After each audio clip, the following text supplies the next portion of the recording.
नमस्कार दोस्तों, स्वागत है आपका आपके अपने यूट्यूब चैनल नॉलेज यंत्रा में। तो दोस्तों, क्या आप भी चाहते हैं कि गांव में रहकर ही एक अच्छी सी सरकारी नौकरी प्राप्त करना?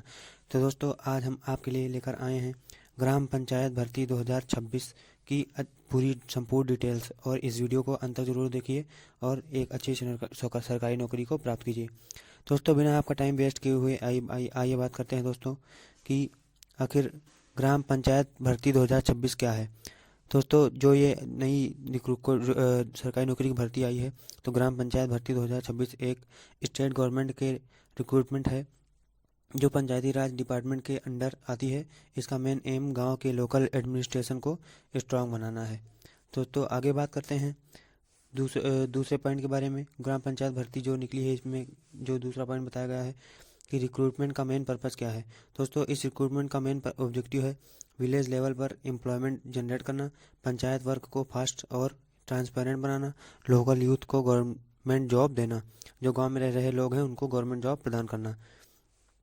आइए दोस्तों, आगे तीसरे पॉइंट के बारे में बात करते हैं जो कि इम्पोर्टेंट पॉइंट है, जो कि है आपका जो है रिक्रूटमेंट कौन निकालता है।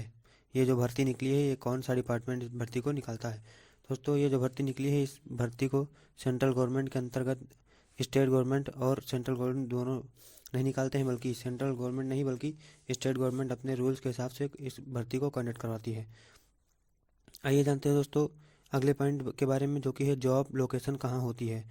दोस्तों, ये ग्राम पंचायत भर्ती जो निकली है, इसकी जो है आपके सिलेक्टेड कैंडिडेट्स को अपने विलेज में ही या फिर near by gram panchayat block office में पोस्टिंग दी जाती है। जैसे आपका गांव जो है, तो आपके गांव में ही आपको पोस्टिंग दे दी जाएगी, या फिर आपके गांव के नज़दीक वाले गांव में, या फिर आपका ब्लॉक में जो है आपके ब्लॉक में आपको पोस्टिंग दे दी जाएगी।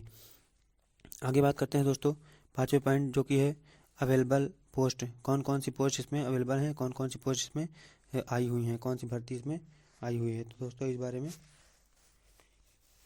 बात करने वाले हैं।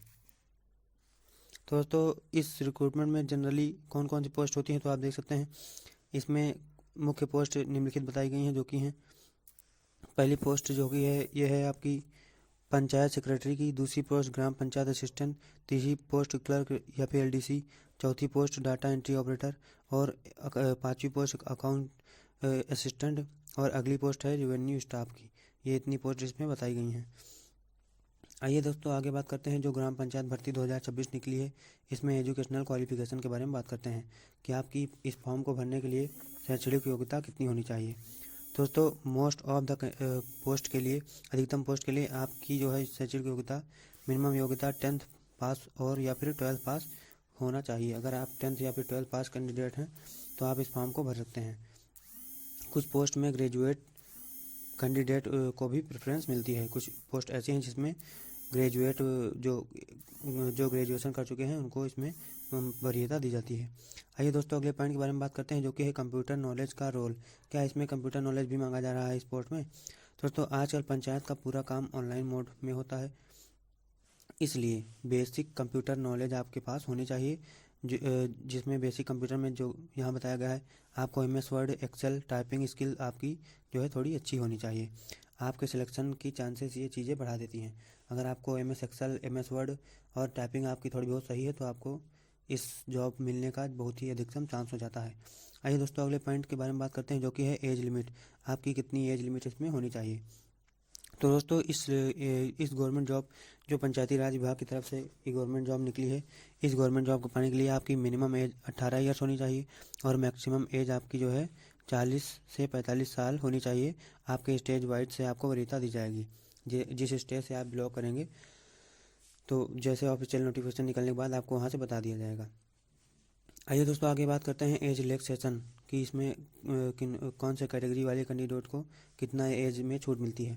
दोस्तों, SC ST को 5 साल की छूट मिलती है, और OBC को 3 साल की छूट मिलती है, और PWD कैंडिडेट को एक्स्ट्रा रिलैक्सेशन भी मिलती है, कई सारी उसमें छूट मिलती हैं।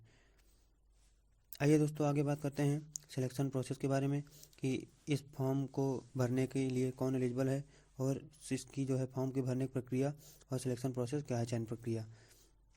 तो दोस्तों, इसमें कुछ नहीं, सिलेक्शन प्रोसेस स्टेट के हिसाब से अलग अलग डिफरेंट होता है।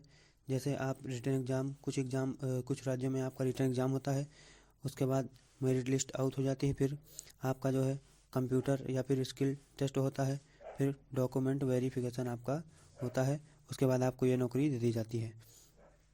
तो ये आपका जो है चयन प्रक्रिया ये है। आइए दोस्तों आगे बात करते हैं, एग्ज़ाम लेवल कैसा होता है। दोस्तों अगर एग्ज़ाम होता है तो सिलेबस बेसिक लेवल का होता है। Questions GK, maths, Hindi, reasoning से होते हैं। Difficulty level easy to moderate होता है। दोस्तों ज़्यादा कठिन एग्ज़ाम नहीं होता है, सिंपल सा एग्ज़ाम आपका होता है और आपको ये नौकरी दे दी जाती है। विदाउट एग्ज़ाम भी कई सारे पोस्ट में सिलेक्शन भी होता है। कुछ स्टेट में डायरेक्ट मेरिट बेस्ड सिलेक्शन या सिर्फ डॉक्यूमेंट वेरिफिकेशन के आधार पर आपका जो है सिलेक्शन इसमें कर दिया जाता है। कुछ अलग अलग स्टेट में अलग अलग जो है नोटिफिकेशन बताया जाएगा।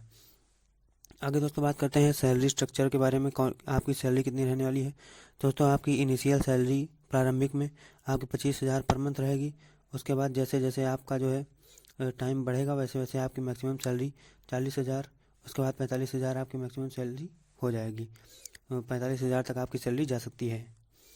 आगे दोस्तों बात करते हैं अलाउंस और बेनिफिट्स, कौन कौन से आपको भत्ते मिलते हैं और क्या क्या लाभ इसमें मिलेंगे इस भर्ती में।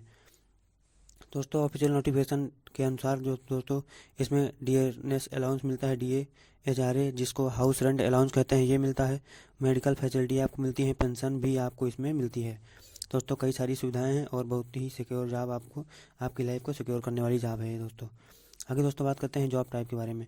दोस्तों यह एक परमानेंट गवर्नमेंट जॉब है जिससे जॉब सिक्योरिटी रहती है। इसमें ये नहीं है कि संविदा पर है, बल्कि ये परमानेंट गवर्नमेंट जॉब होती है। आइए दोस्तों आगे जानते हैं कि ट्रांसफ़र पॉलिसी इसमें क्या है।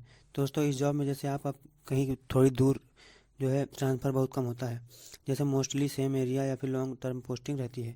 जैसे आपका एक गांव में पोस्टिंग हो गया तो आपका ट्रांसफ़र किसी दूसरे गांव में नहीं होगा जल्दी। तो दोस्तों ये इसमें जो है एलिजिबिलिटी ये रहती है। आइए दोस्तों आगे जानते हैं, जो कि बहुत इंपॉर्टेंट रहता है, बहुत लोग कंफ्यूज रहते हैं कि भैया फॉर्म भरने के समय कौन कौन से डॉक्यूमेंट इसमें लगेंगे। दोस्तों आइए बात कर लेते हैं कि कौन कौन से डॉक्यूमेंट आपके रिक्वायर्ड हैं। दोस्तों एप्लीकेशन और ज्वाइनिंग के टाइम आपका 10th और 12th की मार्कशीट होनी चाहिए, आधार कार्ड आपके पास होना चाहिए, डोमिसाइल सर्टिफिकेट, निवास प्रमाण पत्र, कास्ट सर्टिफिकेट अगर लागू है, अगर EWS, जनरल, OBC या फिर SC/ST से हैं तो आपके पास कास्ट जाति प्रमाण पत्र होना चाहिए, इनकम आय प्रमाण पत्र होना चाहिए, पासपोर्ट साइज फ़ोटो और सिग्नेचर भी आपके पास होना चाहिए। आइए दोस्तों आगे बात करते हैं जो कि है एप्लीकेशन प्रोसेस। एप्लीकेशन प्रोसेस का मतलब जैसे कि आप फॉर्म कैसे अप्लाई करेंगे, हाउ टू अप्लाई फॉर्म। तो application process completely online mode में ही होता है। अप्लाई हमेशा ऑफिशियल गवर्नमेंट वेबसाइट से ही करना होगा आपको। जैसे गवर्नमेंट वेबसाइट में ऑफिशियल नोटिफिकेशन आउट होने के बाद आप फॉर्म अप्लाई कर सकते हैं। फेक रिक्रूटमेंट से कैसे बचें। दोस्तों अगर कोई आपसे पैसे मांगे या फिर गारंटी बोले कि आप पैसे दो, मैं आपको ये जो पंचायती राज विभाग की तरफ से नौकरी निकली है इसमें आपको जो है एक अच्छी सी सरकारी नौकरी दिला दूंगा, तो आप उसके झांसे में मत आइए। आप जैसे ऑफिशियल नोटिफिकेशन निकलती है तभी आप फॉर्म को अप्लाई करें और किसी दूसरे के झांसे में मत ना आएं। तो समझ जाएं यह फेक रिक्रूटमेंट है। गवर्नमेंट जॉब में no money only merit. Government job में कोई आपसे पैसा नहीं लेता है, केवल आपकी गुण और आपके मेरिट के आधार पर आपका सिलेक्शन किया जाता है। ऑफिशियल नोटिफिकेशन आते ही हम आपको अपडेटेड और वेरीफाइड इन्फॉर्मेशन देंगे। तो धन्यवाद दोस्तों, ऐसे ही वीडियो पाने के लिए चैनल को सब्सक्राइब कर लें, वीडियो को लाइक कर लें और अधिक से अधिक लोगों तक शेयर करें। और इस वीडियो से रिलेटेड कोई भी क्वेरी हो तो प्लीज़ कमेंट बॉक्स में ज़रूर पिन करें। थैंक यू दोस्तों।